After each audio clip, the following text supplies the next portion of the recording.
This time on Monkey Life. Baby orangutans Rieke and Bulu run the keepers ragged. I would liken it to having twins, I think, caring for these two. Stumpie Phil is given a helping hand as his eyesight fails. He knows that when he hears that sound, that means he's going to get food, so he will come.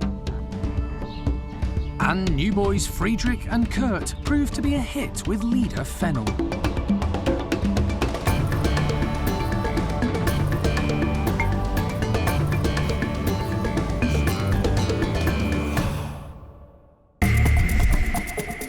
Monkey World in Dorset, buried deep in the English countryside, is the largest sanctuary of its kind on the planet. The team, led by Dr. Alison Cronin, rescues and rehabilitates abused and unwanted primates from all over the world. Yeah, everybody's brilliant. Really good. The park provides a home for more than 240 monkeys and apes, allowing them to live out their lives in safety and peace.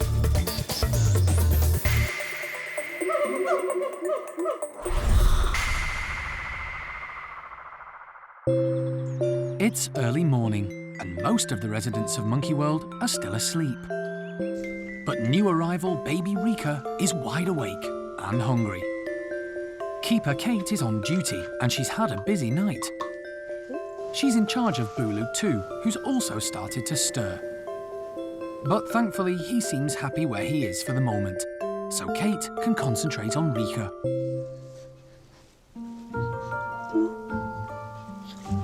Been a reasonably good night. She was up about 3 a.m. this morning, and then she went pretty much straight down, and then she's woke up again now, and it's about 6, so not too bad. She actually feeds really, really well. We do have to slow her down slightly, just because she tends to have quite a lot of wind because she drinks so quickly. So we like to burp her in the middle. Sometimes she doesn't like you doing it.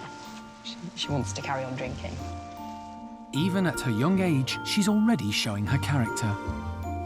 She's a typical woman, quite opinionated, knows what she wants, and she'll let me know if there's anything wrong. So, tiny drop of wee in her nappy, she wants it changed.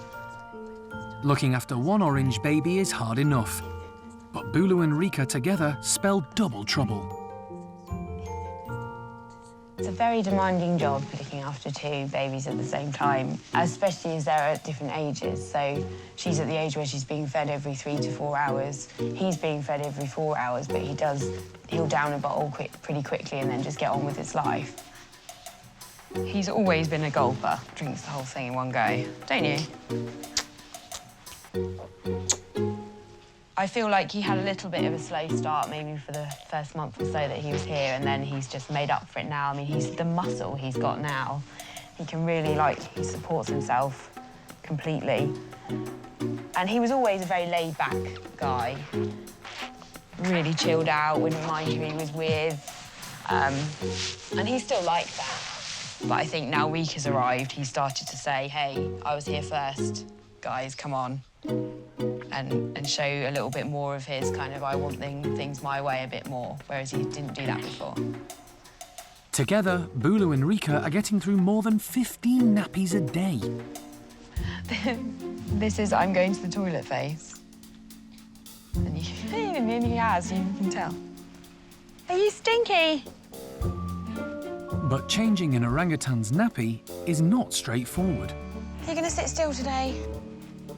It's much easier with orangutans to have them on their front. I think that's mainly because they feel more confident when they're holding on to something. But now Bulu's getting a bit older, sometimes he won't sit, he doesn't want to be on his front at all, and he'll sit up and do that, tell you exactly where he wants to go, which isn't always helpful when you've got a messy bum. Hey, Bulu, you have to sit down, buddy. Finally, success. But Bulu needs to be kept occupied while Kate gets back to Rieke. I would liken it to having twins, I think, caring for these two. Rieke makes life a little easier, which is just as well, as Kate still has her day job to do. There are 6 other orangs in the nursery that also need looking after. And then we make you like a sausage roll. Ready. You make that go a minute. Have you peed again? Yet another nappy change for Bulu. Finally, they make it out of the house. The two babies are going to be spending the day in the nursery. Who's that noisy chimp?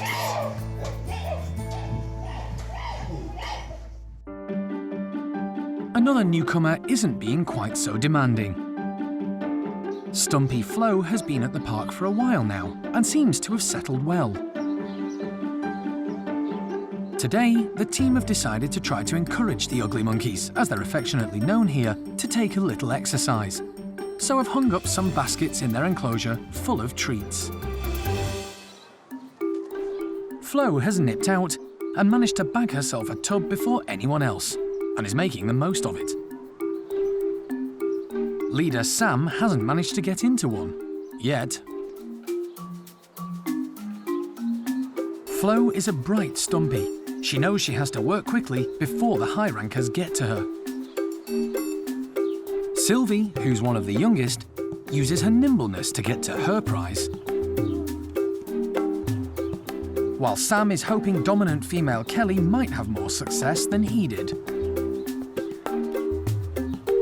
Stump-tailed macaques have a very strict pecking order, and since she arrived at the park from Munich, Floh has been finding her feet. But it seems she's ended up at the bottom of the pile, along with lowly Phil.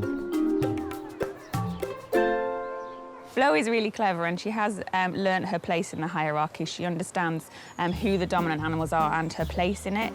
So she's not scared of the high rankers in that she will run away from them when they approach, but she does know to be submissive of them. Floh probably gets on best with Phil. They do spend a lot of time grooming, a lot of time together, and actually Phil has been seen on a number of occasions mating Floh. He's the only one that she's allowed to mate her, so that's really nice for him, because I don't think that's ever happened in his life. So he's got a nice girlfriend. But yeah, they're really, really close bond.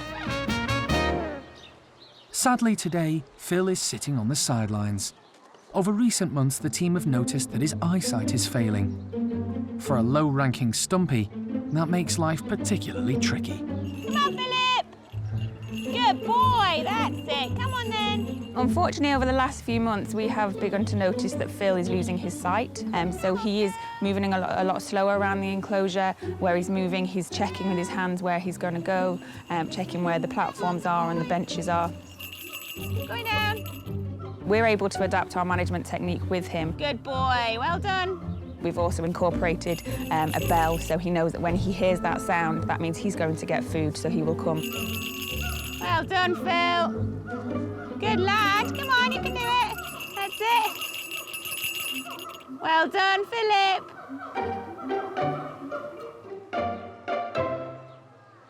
Since he's lost his sight, Phil's position hasn't changed in the group. We are noting some issues within the group in that when an animal comes over to him, he can't see their facial expressions. So if it's a dominant animal and it's threatening him, he doesn't know that they're doing that, so he isn't moving away. We're going to make sure that our structures, the big structures in the enclosure and in the house, don't change. So the big platforms, the big posts, they're going to stay as they are. So hopefully remember how to get around the enclosure. Life has never been easy for downtrodden Phil, and his sight problems will only add to his woes. But at least he does have a new friend in Floh, who will hopefully keep a watchful eye over him.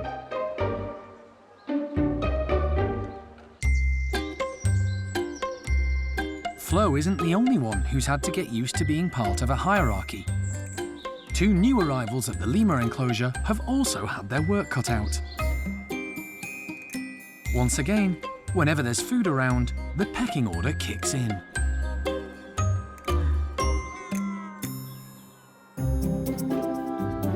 Houdini and Fennel are out of the house first, followed by new boys, twins Kurt and Friedrich.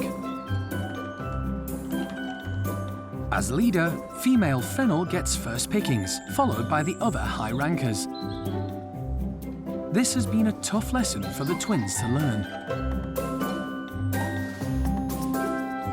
Friedrich in particular has found it tricky. He's a confident chap, and when he and his brother first arrived from Salzburg Zoo in Austria, he had no respect for the hierarchy and immediately tried to muscle in. This didn't go down well with the others, and he ended up having a run-in with dominant male Indiana. Things have settled down a lot, although he's still on the periphery of the group. Kurt, on the other hand, is brighter than his brother. He's played the game well and has gradually worked his way into the group, which means he's allowed in when there's food around. Friedrich doesn't miss out, however, because the lemur team put some extra fruit out on the other side of the enclosure, where he isn't chased away. And there's plenty of food on the trees.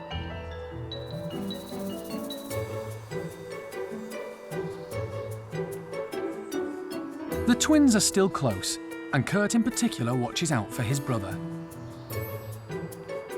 Although they are both currently low rankers, they're above White Spot, who's hung on to bottom position. At 2 years old, the twins are by far the youngest in the group. They're gradually making friends and have even been allowed into the lemur huddle at times. Indiana is still a bit prickly. Being the dominant male, he's not keen on the extra competition. But they have managed to win over Fennel, who's quite enjoying having some more boys around.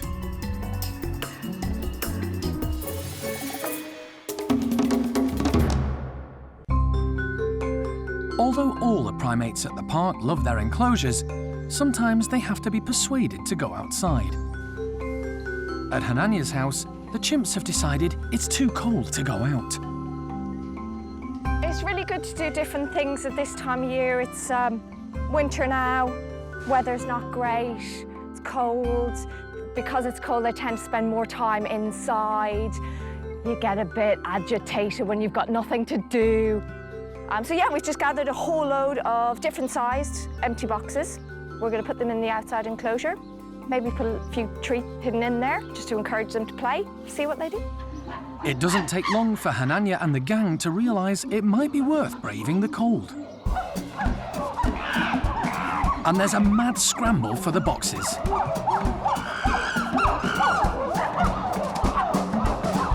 Being the leader, Hananya decides to pull rank and puts on a pretty impressive display to remind the others who's boss.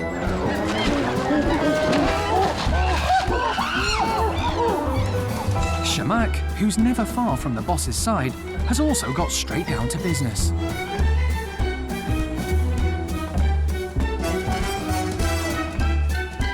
To everyone's surprise, females Cookie and Zeynep have got in on the action.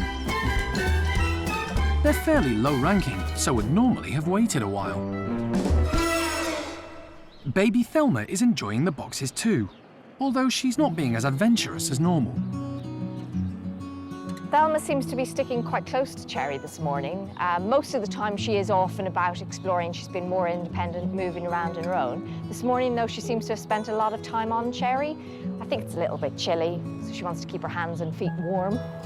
Since we've had Thelma, the group dynamics have changed slightly. We're noticing Cookie is a bit closer to Cherry and Thelma and that group. She's spending a lot of time. I think she's being quite political about things. But she does like to hang out with Hananya quite often as well. Hananya is having a great time with the boxes. Being the leader, he's often too busy to chill out. As dominant male, it's his job to look after the group, so quite often he's in a serious mood. He has to make sure everybody's behaving themselves. Every so often he lets his hair down and he has a bit of fun, and it's really good to see because he is a really nice chimp. He particularly likes to play with Shamak, sometimes Simon and Arthur as well, having a boys' game.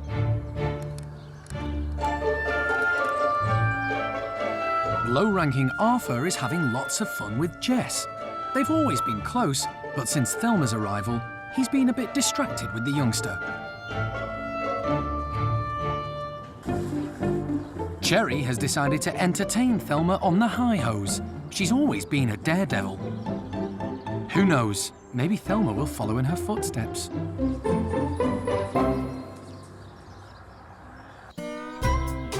Unlike Thelma, over at the Orang Nursery, Bulu and Rieke are proving to be quite a handful.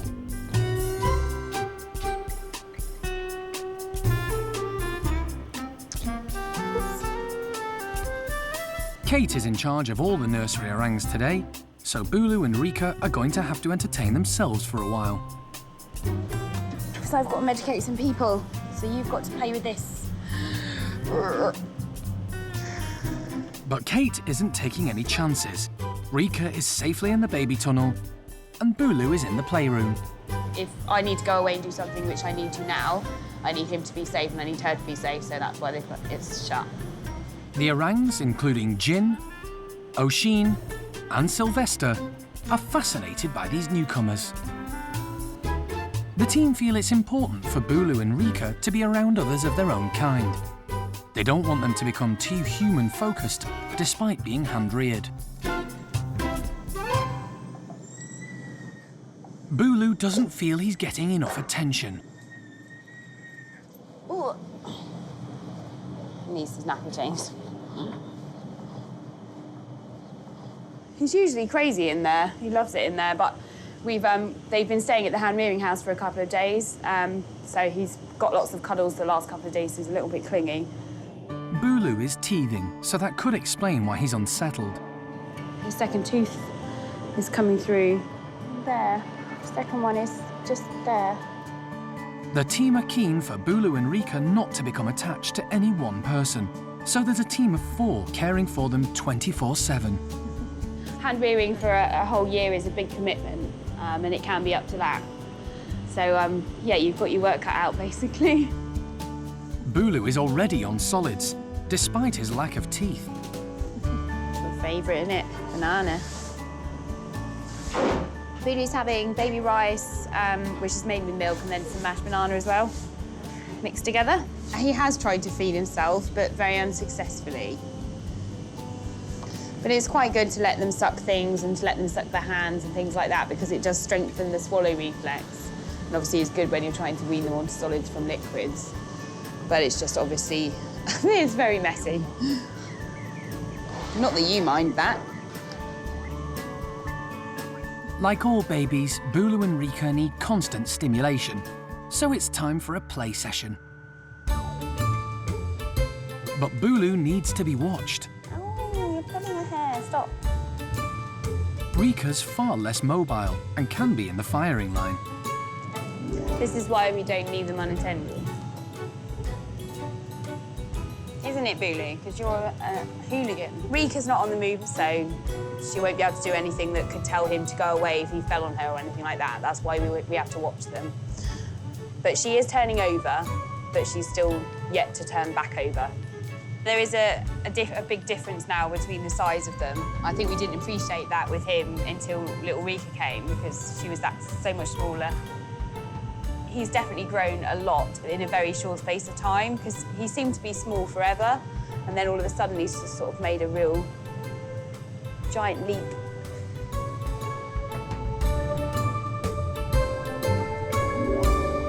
Once Kai, Jin, Sylvester and the other nursery orangs are fed and watered, there's just time to pop into the park's hospital to carry out a few checks on the babies before they go home for the night.